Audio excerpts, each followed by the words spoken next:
I'm back to read you another story. I'm going to read from the complete Grimm's fairy tales. I know sometimes when I have trouble sleeping,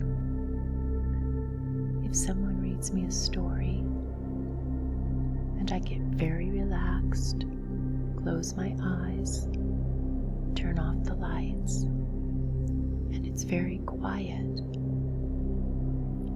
then I can fall asleep. I hope if I read this story to you, it will help you relax and fall asleep. I'm going to read Cinderella tonight. Cinderella.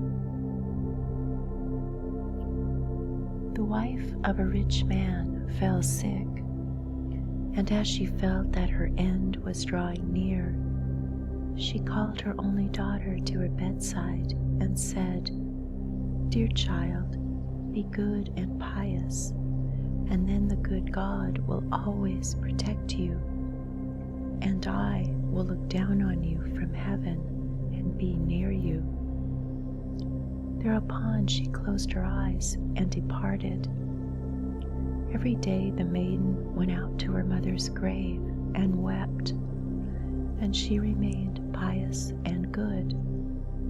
When winter came, the snow spread a white sheet over the grave, and by the time the spring sun had drawn it off again, the man had taken another wife. The woman had brought with her into the house 2 daughters who were beautiful and fair of face, but vile and black of heart. Now began a bad time for the poor stepchild. "Is the stupid goose to sit in the parlor with us?" they said. "He who wants to eat bread must earn it. Out with this kitchen wench." They took her pretty clothes away from her, put her in an old gray bed gown, and gave her wooden shoes. "Just look at the proud princess now, how decked out she is," they cried and laughed, and led her into the kitchen. There she had to do hard work from morning till night, get up before daybreak, carry water, light fires, cook and wash. Besides this, the sisters did every imaginable injury. They mocked her and emptied her peas and lentils into the ashes, so that she was forced to sit and pick them out again. In the evening, when she had worked till she was weary, she had no bed to go to, but had to sleep by the hearth in the cinders. And as on this account she always looked dusty and dirty, they called her Cinderella. It happened that the father was once going to the fair, and he asked his 2 stepdaughters what he should bring back. "Beautiful dresses, pearls and jewels." "And you, Cinderella," said he, "what will you have?" "Father, break off for me the first branch which knocks against your hat on your way home."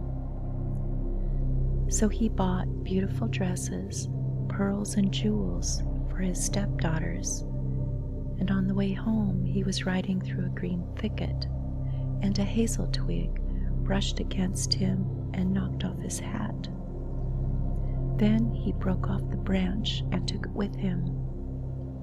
When he reached home, he gave his stepdaughters the things they had asked for, and to Cinderella he gave the branch from the hazel bush.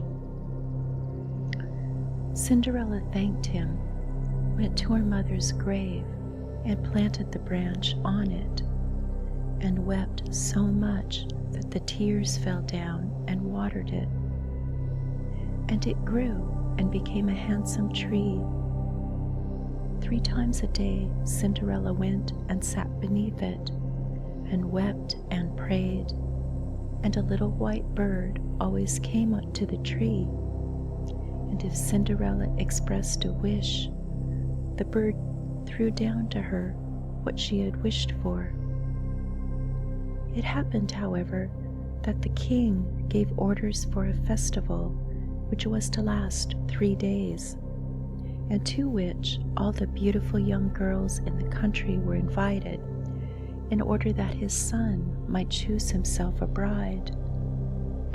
When the 2 stepsisters heard that they were to appear among the number, they were delighted, and they called Cinderella and said, "Comb our hair for us, brush our shoes, fasten our buckles. We're going to the wedding at the king's palace." Cinderella obeyed, but wept, because she too would have liked to go with them to the dance, and she begged her stepmother to allow her to do so. "You go, Cinderella," said she, "all covered in dust and dirt as you are? You would go to the festival? You have no clothes and shoes." As, however, Cinderella went on asking, the stepmother said at last, "I've emptied a dish of lentils into the ashes. If you pick them out again in 2 hours, you shall go with us." The maiden went through the back door into the garden and called, "You tame pigeons, you turtle doves, and all you birds beneath the sky, come and help me to pick the good pot into the pot, the bad into the crop." Then 2 white pigeons came by the kitchen window, and after 2 turtle doves, and all at last the birds beneath the sky came whirring and crowding in, alighting among the ashes. And the pigeons nodded with their heads and began pick, pick, pick, pick, and the rest began to also pick, pick, pick, pick, and they gathered all the good grains into the dish. Hardly had 1 hour passed before they'd finished, and they flew out again. Then the girl took the dish to her stepmother and was glad, and believed that now she'd be able to go with them to the festival. But the stepmother said, "No, Cinderella, you have no clothes and you can't dance. You would only be laughed at." And Cinderella wept, and the stepmother said, "If you can pick 2 dishes of lentils out of the ashes for me in 1 hour, then you can go with us." When the stepmother had emptied the 2 dishes of lentils among the ashes, the maiden went through the back door into the garden and cried, "You tame pigeons, you turtle doves, and all you birds beneath the sky, come and help me to pick the good into the pot, the bad into the crop." Then 2 white pigeons came, and afterwards the turtle doves, and soon all the birds beneath the sky came whirring and crowding in, and alighted amongst the ashes. And the doves nodded with their heads and began to pick, pick, pick, pick, and then the others began to also pick, pick, pick, pick, and they gathered all the good seeds into the dishes, and before half an hour they had already finished, and they all flew out again. Then the maiden carried the dishes to the stepmother and was delighted, and believed she would now go with them to the wedding.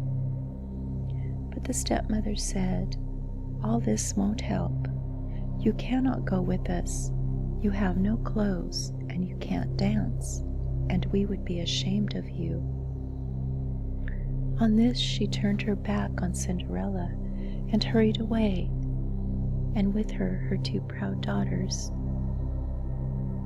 As no one was now at home, Cinderella went to her mother's grave beneath the hazel tree, and she cried, "Shiver and quiver, little tree, silver and gold throw down upon me."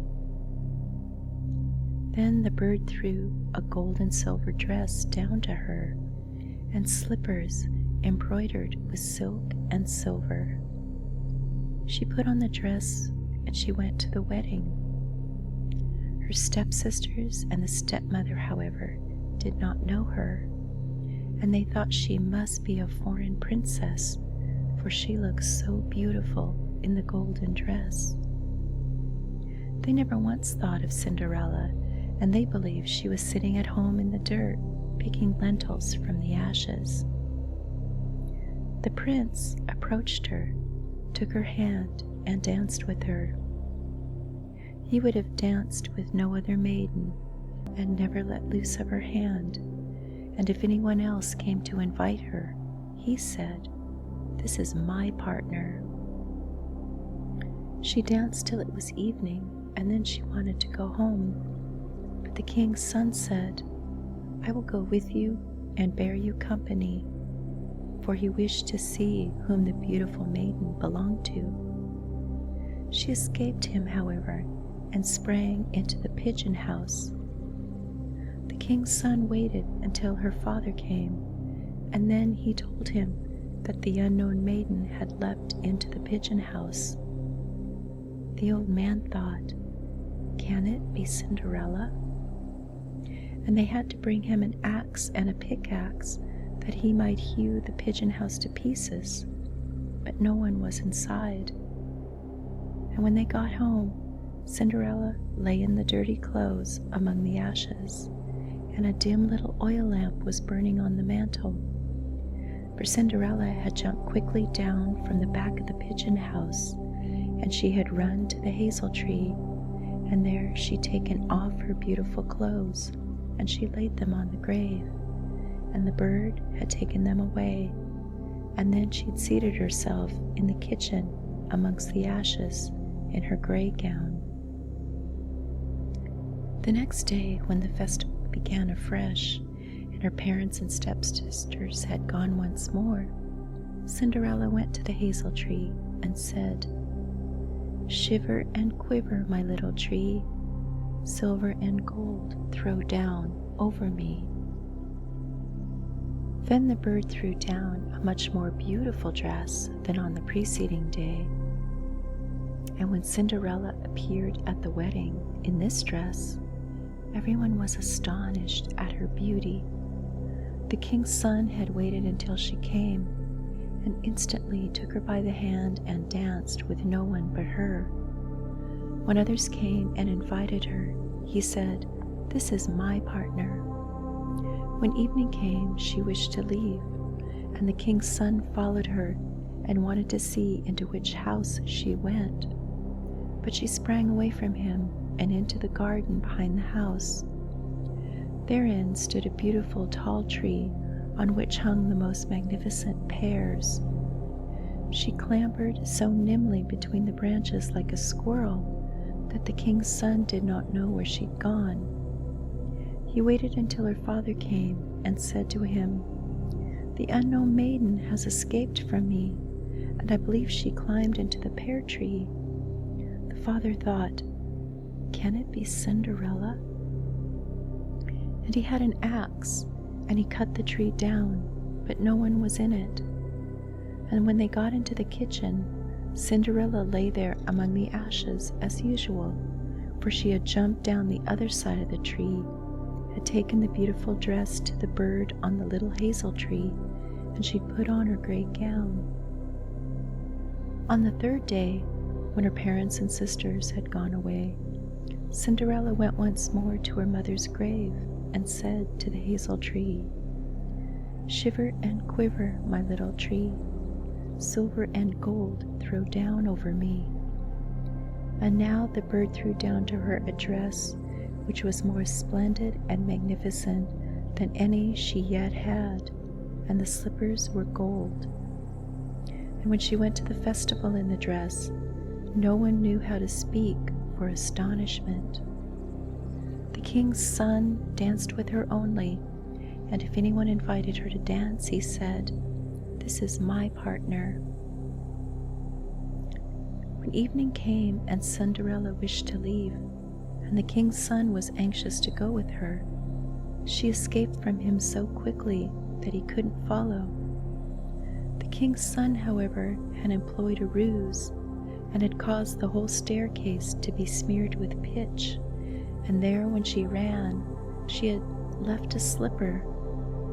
The king's son picked it up, and it was small and dainty and all golden. Next morning he went with it to the father and said, "No one shall be my wife but she whose foot slips into this golden slipper." Then were the two sisters glad, for they had pretty feet. The eldest went with the shoe into her room and wanted to try it on, and her mother stood by, but she couldn't even get her big toe into it, and the shoe was much too small. Then her mother gave her a knife and said, "Cut the toe off.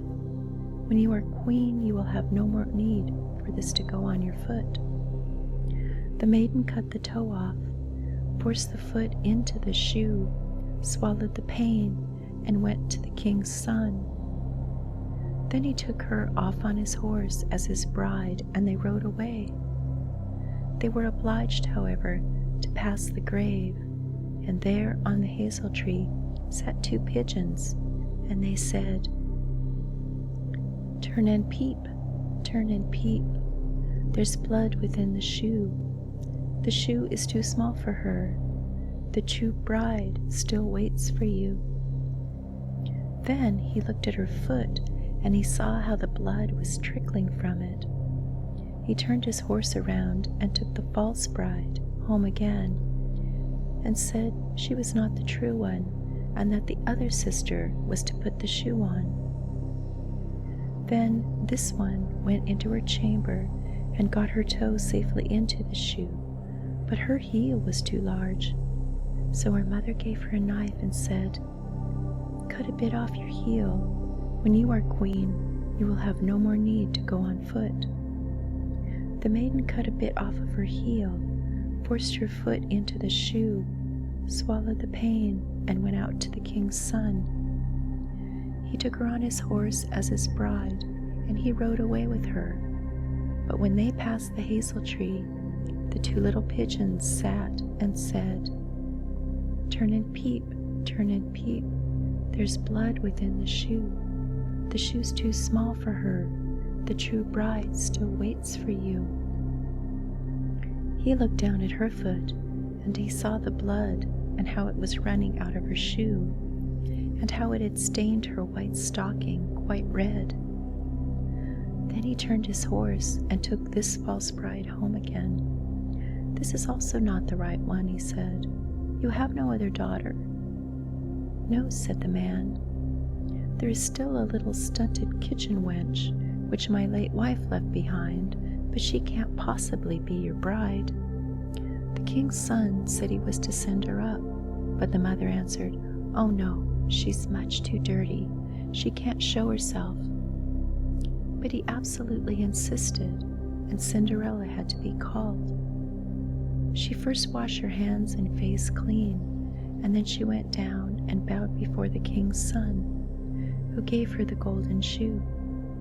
When she seated herself on a stool, drew her foot out of the heavy wooden shoe, and put it into the slipper, it fit like a glove.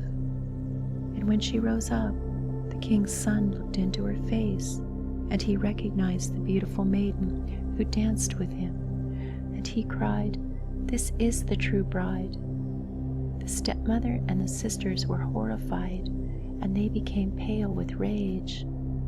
He, however, took Cinderella on his horse, and he rode away. As they passed the hazel tree, the two white doves cried, "Turn and peep, turn and peep. No blood is in this shoe. The shoe is not too small for her. The true bride rides with you."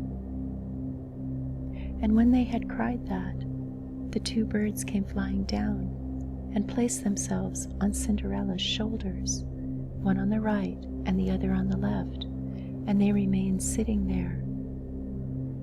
When the wedding with the king's son was to be celebrated, the two false sisters came and wanted to get in favor with Cinderella, and they wanted to share her good fortune. When the betrothed couple went to church, the elder was at the right side and the younger at the left, and the pigeons pecked out one eye from each of them. Afterwards, as they came back, the elder sister was on the left and the younger sister at the right. The pigeons pecked out the other eye from each of them, and thus, for their wickedness and falsehood, they were punished with blindness all their days.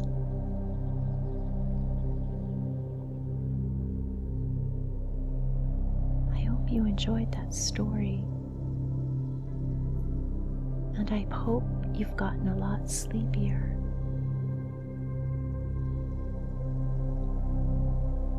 Your eyes are closed. It's quiet. You're very relaxed, and you're drifting off to sleep. I'll be back again to read another story from the Grimm's fairy tales. Sleep well tonight. I'll be back soon. Good night.